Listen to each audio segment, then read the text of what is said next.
Tadi kan saya buka masih ingat dengan mukaddimah, tugas Nabi kan menyampaikan ajaran Quran kan? Menyampaikan wahyu, menafsirkan kan? Jadi kalau ada tafsir Nabi, Anda jangan pernah kreatif menafsirkan sendiri. Nabi itu diutus Allah, dipilih untuk menerangkan pada kita. Anda bikin tafsir sendiri. Ya. Turun misalnya Quran surah Al-Maidah. Saya nggak mau bicara politik ya. Nah, ingat, saya tidak bicara politik. Yang ada di Quran itu yang saya sampaikan. Ya, ingat, saya tidak bicara politik. Yang ada di Quran itu yang saya sampaikan. Jadi kalau ada di Quran, saya sampaikan. Tafsir Nabi saya sampaikan, tafsir ulama saya sampaikan. Baik, misal Al-Maidah 51. Itu kan kaitan dengan 14 ayat yang lainnya. Ya, ada 14 ayat yang semakna dengan itu gitu kan? Nabi diutus oleh Allah menyampaikan itu, disampaikan oleh Nabi, disampaikan oleh para sahabat, dirinci oleh para ulama, disampaikan lagi oleh para ulama kepada kita. Kata Nabi, innal ulama warasatul anbiya. Ini para ulama pewaris para nabi. Nabi, sahabat, tabi'in, ulama, nggak ada yang beda, sepakat semuanya, nggak ada yang beda. Anda bukan ulama, bukan sahabat, bukan tabi'in, bukan nabi, bikin tafsir sendiri, melotot lagi misal gitu kan. Jadi masalah di situ gitu. Anda siapa? Hafal Quran juga enggak, hadis juga enggak, bahasa Arab berantakan. Anda belajar agama di mana? Coba cek belajarnya dari mana gitu kan. Nah, ini jadi persoalan. Nggak boleh bayangkan orang, hati-hati kita nggak bicara orang gitu kan. Kita hanya bicara situasi, keadaan. Baik. Ingat, saya tidak bicara politik, saya hanya bicara masalah Quran. Ayo, saya mau tanya. Makanan yang diharamkan di Quran. Contoh, berikan saya contoh satu. Apa kira-kira? Oke, baik ya. Ada 3 ayat di Quran. Kalau dikaitkan dengan ayat-ayat yang lain tentang makanan yang berkuku dan sebagainya, ada 5 ayat. Larangan makanan yang diharamkan, itu 5 ayat di Quran. Larangan memilih misalnya, pemimpin non-muslim 15 ayat. Anda pada yang 5 ayat, nggak mikir lagi, nggak ada seminar, nggak ada diskusi. Jauh nih, haram, nggak boleh. Kenapa pada yang 15 ayat masih pada ribut?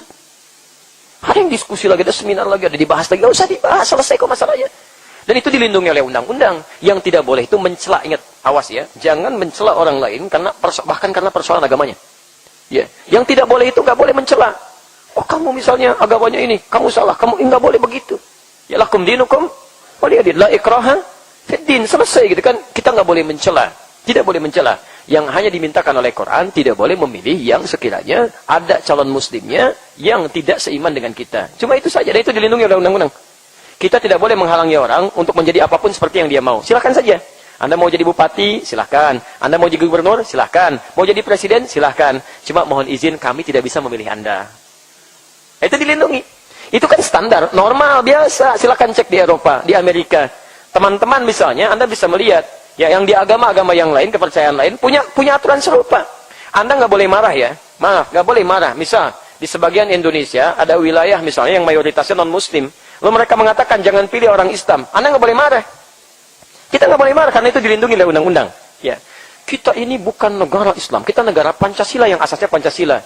Tapi Anda ini ya, kadang-kadang kalau terlalu pintar itu alirannya tinggi, kadang konslet. Anda lupa Pancasila itu kan sila pertamanya ketuhanan yang maha esa. Jadi negara kita ini melindungi asas ketuhanan dalam beragama. Ditafsirkan di pasal 29 ayat 1 sampai dengan ayat 2. Ada di situ gitu kan. Jelas, jadi kalau misalnya ada non-muslim ingin memilih yang bukan Islam, kita nggak boleh marah. Sama, coba cek di beberapa bagian di wilayah Indonesia. Kan ada yang gubernur non-muslim kan? Misal, rahmatullah. Pemuka agamanya mengatakan harus pilih yang seiman dengan kita. Jangan pilih yang tidak seiman. Kita nggak boleh marah.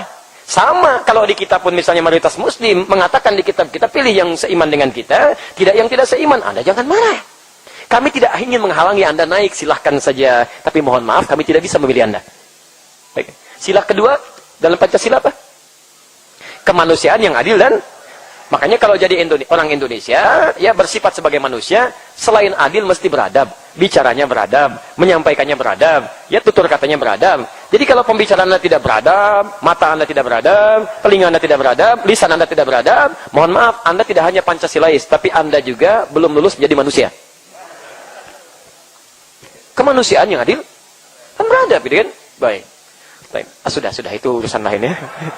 Kita sedang daurah ini, kita sedang daurah. Baik. Jadi mohon izin kita tidak akan membahas tentang salah paham dan paham yang salah. Yang ada barangkali Anda yang salah dan Anda yang tidak paham, gitu ya. Allahumma shalli ala Muhammad sallallahu alaihi wasallam. La haula wala quwwata illa billah.